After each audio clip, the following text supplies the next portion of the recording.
ఎంపిక చేసుకుని వారిని సత్కరించుకునే ఒక అవకాశాన్ని పొందాం. సత్కారం అని గొప్పగా భావించుకొని మేము ఎగిరికి తీసేది కాకపోయినా ఒక కృతజ్ఞతావిష్కారం వారి యొక్క విద్యా వైభవాన్ని గుర్తించి స్వామివారి మంగళాశాసనం సమర్పించేటువంటి ఒక సంకల్పం. ఉభయ వేదాంత ప్రవర్తక శ్రీమన్ డాక్టర్ కె కోదండరామాచార్య స్వామి గారిని వేదికపైకి వేయించవలసిందిగా కోరుతున్నాం. వారు వేదావధానులు, తెలుగు సాహిత్యంలో PhD చేసినటువంటి వారు, సంస్కృత విద్వాంసులు, కవిశేఖరులు, విమర్శకులు, జ్ఞాన వయోవృద్ధులుగా ఉండేటువంటి మహానుభావులు. వారిని వేదికపైకి వేయించవలసిందిగా శాస్త్రాంగ దండవతి నామపురస్సరంగా ప్రార్థన చేస్తున్నాం.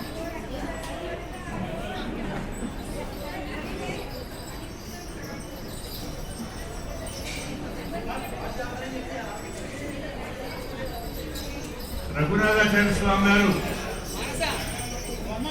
మహబూబ్ నగర్ లో గోవింద ప్రియ పత్రికను ఆవిష్కరించి ఈ గోవింద ప్రియ పత్రిక చాలా గొప్పగా ఒక సూర్య భగవానుడు ప్రకాశం వలె ఈ సంప్రదాయ సూర్యుడిగా ఒక ప్రకాశంగా ఈ పత్రిక ఉండాలని మంగళాశాసనం చేశారు. ఆ గోవింద ప్రియ పత్రిక ప్రత్యేకంగా రఘునాథాచార్య స్వామి వారి స్మృత్యంజలి సంచికగా కూడా స్వామి గారు తిరునాడు అలంకరించిన తర్వాత ప్రత్యేకంగా వచ్చింది. అలా ప్రారంభం నుంచి ఇప్పటి వరకు సంపాదకులుగా ఉంటూ గోవింద జీల యొక్క అనుగ్రహాన్ని పొందుతూ తెలుగు సాహిత్యంలో కుంభావ సరస్వతిగా కీర్తింపదగినట్టుగా ఆశువుగా గొప్పగా పద్యాలను రచించగలిగి, అలాగే సాహిత్యంలో ఉండే ప్రాచీన ప్రబంధాలను కాచి వడబోసినట్టుగా ఉంటూ విద్యా వైభవం కలిగినటువంటి వారు, వయస్సులో పెద్దవారు, అనుభవంలో పెద్దవారు డాక్టర్ ఎస్టీవి రాజగోపాలాచార్య స్వామి గారిని వేదికపైకి సాధారణంగా ప్రార్థన చేస్తున్నారు.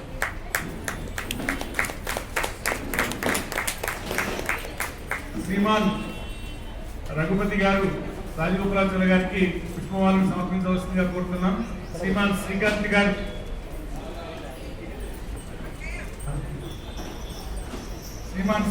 గారు కోదండరామాచార్య గారికి పుష్పమాలను సమర్పించవలసిందిగా కోరుతున్నాం. పెద్దలకు ఒక విన్నపం.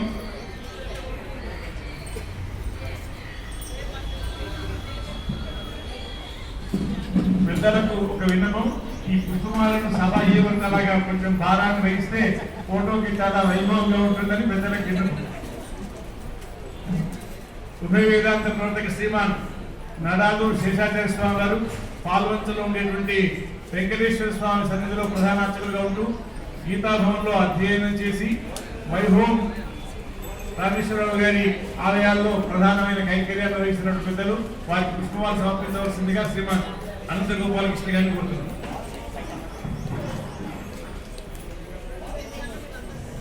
శ్రీమాన్ కోటి శ్రీమన్నారాయణ గారు భద్రాద్రి దేవస్థానంలో ఉప ప్రధానార్చకులుగా ఉన్నారు. వీరి తండ్రి గారు భద్రాచలం అంటే సీతారాముల కళ్యాణం అంటే, శ్రీరామనవమి కళ్యాణం అంటే వీరి తండ్రి గారే నిలువెత్తు రూపం అలా మనకు దర్శనమిస్తారు. దశాబ్దాల పాటుగా సేవ చేసినటువంటి వారి యొక్క కుమారులు శ్రీమాన్ కోటి శ్రీమన్నారాయణ వారు. వారిని సాధారణంగా వేదికపైకి ఆహ్వానం పలుకుతున్నాం. శ్రీమాన్ సత్యనారాయణ రెడ్డి గారు, సెంచరీ స్కూల్ సత్యనారాయణ రెడ్డి గారు వారికి పుష్పమాలను సమర్పించవలసిందిగా కోరుతున్నాం. పెద్దలందరూ అలా పుష్పమాలను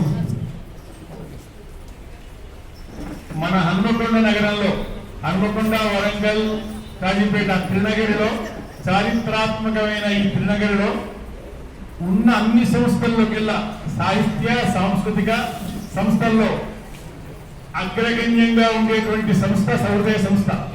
అక్కడ ఉండే క్రమశిక్షణను చూసి మిగతా అన్ని సంస్థలు ట్రైనింగ్ పొందాలి. అలాంటి సహృదయ సంస్థను స్థాపించిన వారు, అలా స్థాపక సభ్యులు ఉన్నవారు, ఇవాళ అధ్యక్షులుగా ఉన్నవారు, తెలుగు సాహిత్యం పైన పూర్తి అవగాహన కలిగిన వారు, ఇదొకసారి ఓదిగల్లో ఆధ్యాత్మిక చక్రవర్తులు అని మన రఘునాథాచార్య స్వామి గారి గురించి, శ్రీభాష్య విజయసాయి గారి గురించి, ఇద్దరి గురించి ఒక మంచి ఉపన్యాసం కొరకు వారిని ప్రార్థిస్తే సరిగ్గా 12-13 నిమిషాలు సాధికారికంగా మంచి ఉపన్యాసాన్ని అందించిన వారు. వీరంటే మన రఘునాథాచార్య స్వామి చాలా ప్రాణం. అటువంటి గిజా మనోహర్ బాబు గారికి శ్రీమాన్ సత్యనారాయణ రెడ్డి గారు, టీచర్స్ కాలేజ్ సత్యనారాయణ రెడ్డి గారు వారికి పుష్పమాలను సమర్పిస్తున్నారు.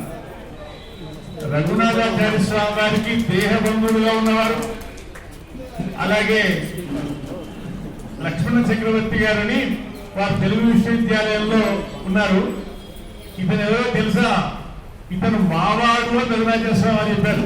వారికి ఒకసారి అజోబిబో ఫౌండేషన్ వారు లైఫ్ టైం జీవిత సాఫల్య పురస్కారం ఇచ్చినప్పుడు మీరు ఆ సంచికలో ఒక మంచి వ్యాసం రాశారు.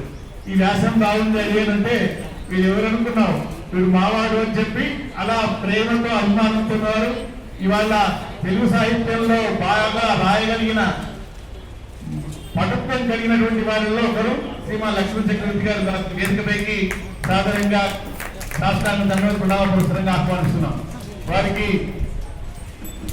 రఘుపతి గారు పుష్పమాలను సమర్పించవలసిందిగా కోరుతున్నాం. రఘునాథాచార్య స్వామి వారి యొక్క దౌహిత్రులు దేహ సంబంధం ఉండడం ఒక యోగ్యత అయితే, మన చాలా దేవాలయాల్లో స్థానాచార్య స్వామి వారిగా ఉండడం ఇంకో యోగ్యత అయితే, యజ్ఞాచార్య స్వామి వారిగా ఉంటూ అనేక దేవాలయాలను ప్రతిష్ఠ చేయడం ఇంకో యోగ్యత అయితే, శ్రీభాష్యకార సిద్ధాంత పీఠం పక్షాన ఆస్థాన యాజ్ఞికులుగా ఉండి స్వామివారి యొక్క ఆదేశాలను సంకల్పాలను పాటిస్తూ సంప్రదాయ సేవలో ఉన్నారు. కాబట్టి వారు వాస్తవానికి మా సంస్థలో ఉండడం అనేది ఒక ప్లస్ పాయింట్ సంస్థకి. కానీ వారి సత్కారం చేయడానికి మేము అడిగితే ఒప్పుకోవడం అది మైనస్ పాయింట్ అవుతుందని స్వామివారి ద్వారా అలా వారి ఆదేశాలు అయితే పాటిస్తారని ఇలా ఈ కార్యక్రమంలో వారిని పొందుపరచుకోవడం జరిగింది. శ్రీమాన్ టీకే శ్రీనివాసరావు గారిని వేదికపైకి ఆహ్వానిస్తాం. ఇవాళ యువకులుగా ఉండి యాజ్ఞిక పీఠం అనేటువంటి ఒక సంస్థను వారికి శ్రీమాన్ టీకే శ్రీనివాసరావు గారికి శ్రీకాంత్ గారు పుష్పమాలు సమర్పించవలసిందిగా కోరుతున్నాం. యాజ్ఞిక పీఠం అనేటువంటి ఒక సంస్థను నెలకొల్పి ఆ యాజ్ఞిక పీఠం ద్వారా అనేక మందికి ఆన్లైన్లో శిక్షణ ఇస్తూ రామానుజ సహస్రాబ్దులు రుచిస్తులుగా ఉండేటువంటి ఆ సేవ అందించే వాళ్ళని చాలా మందిని తయారు చేసి సంప్రదాయ సేవలో నిమగ్నమైనటువంటి వారు శ్రీమాన్ పిటిజిఎస్ కిషోర్ స్వామి గారు. వారిని సాధారణంగా వేదికపైకి ఆహ్వానం పలుకుతున్నాం. శ్రీమాన్ సదానందరావు గారు పుష్పమాలను తీసుకొచ్చి కిషోర్ స్వామి గారిని సమర్పించవలసిందిగా ఆహ్వానం పలుకుతున్నాం. శ్రీనారాయణ గారు వారి పుష్పమాలను వారే ఒకసారి వేసుకొని ఆ సభకు అలంకారాన్ని కలిగించవలసిందిగా కోరుతున్నాం. ఈ సభలో మనకు ఎక్కువగా పరిచయం లేని వారు, తప్పనిసరిగా పరిచయం అవసరం ఉన్నవారు ఇప్పుడు పేరు పిలుపువారు శ్రీమాన్ టిఎన్ వాసుదేవ తాతాచార్య స్వామి గారు. వారు హైదరాబాద్ లో ఉంటున్నారు. వేగంగా సంప్రదాయ గ్రంథాలకు ఆంగ్లంలో అనువాదం చేస్తూ ప్రపంచ భాషగా ఉండే ఇంగ్లీష్ లో కూడా సంప్రదాయ విశేషాలు తెలిసేలాగా ఆ అనువాద టైం కేజీ చేస్తున్నారు. సింగరాచార్య స్వామి గారు రఘునాథాచార్య స్వామి వారి శత జయంతి ఉత్సవ సందర్భంలో ఒక ఆచార్య వైభవం అనే అద్భుతమైన గ్రంథం. మనకు ఒకవేళ పుస్తకాలు చదివే అలవాటు ఉంటే ఈ పాటికే ఆ పుస్తకాన్ని కనీసం 10,000 గ్రంథాలైనా ముద్రింపజేయాల్సి ఉండేది. అయితే మాకంత ఖర్చు కష్టం లేకుండా ఎవరు పుస్తకాలు చదవకుండా అది ఒక ప్రజలు తెలుసుకోలేదు కాబట్టి మన పరిమాణం తగ్గింది. అంటే మీరు అడిగి తీసుకోవాల్సిన గ్రంథం ఆచార్య వైభవం చాలా ప్రామాణికమైన గ్రంథం. ఆ గ్రంథాన్ని వారు ఇంగ్లీష్లోకి అనువాదం చేశారు. మరికొన్ని గ్రంథాలను కూడా ఇంగ్లీష్లోకి అనువాదం చేసి అందించారు. అలా సంప్రదాయ సేవలో ఉన్నటువంటి వారు, సంప్రదాయ కుటుంబానికి చెందినవారు, మరి ఆచార్యం పాటించేవారు శ్రీమాన్ వాసుదేవ తాతాచార్య స్వామి గారిని వేదికపైకి శాస్త్రాన్ని కన్వర్తున్నాపురసరిగా ఆహ్వానం పలుకుతున్నాం. శ్రీమాన్ శ్రీనివాసాచార్య స్వామి గారు వారికి పుష్పమాలు సమర్పించవలసిందిగా కోరుతున్నాం. ఇదంతా పూర్వరంగం. పరిచయం అంతా ఇప్పుడే చేసేసాం. ఎందుకంటే ఇప్పుడు పరిచయం, సన్మానం అప్పుడు పరిచయం అంటే పెద్దల సమయాన్ని మింగేస్తే ఈయన పనిచేస్తాడు. కానీ మైకుతో ముందర మాట్లాడడం మాత్రం గంటలు మాట్లాడతారు, భరించలేమనే నీటు లేకుండా మన సమయంలోనే నేను ఉదయం అక్కడ కార్యక్రమంలో ఉన్నాను. అక్కడ ప్రసాదం తీసుకోకుండా ఉంటే స్వామివారు తెలుస్తుంది. ఎక్కడ ఉన్నా ఉండకపోయినా తప్పనిసరిగా బాలభోగం రాజభోగం దగ్గర ఉంటేనే స్వామివారు ఆ వచ్చినప్పుడు లెక్క పెట్టుకుంటారు. అక్కడ సాపా చేసి గబగబా నిన్న రాత్రి వరకు సిద్ధం చేసుకునేవన్నీ ఇక్కడ వచ్చి రెడీగా పెట్టుకున్నాం. ఇప్పుడు కార్యక్రమంలో స్వరూపం ఏంటంటే ముందుగా సత్కారం సమర్పించి స్వామివారి శ్రీహస్తాల ద్వారా సత్కారం సమర్పించడం ప్రధానమైన అంశం.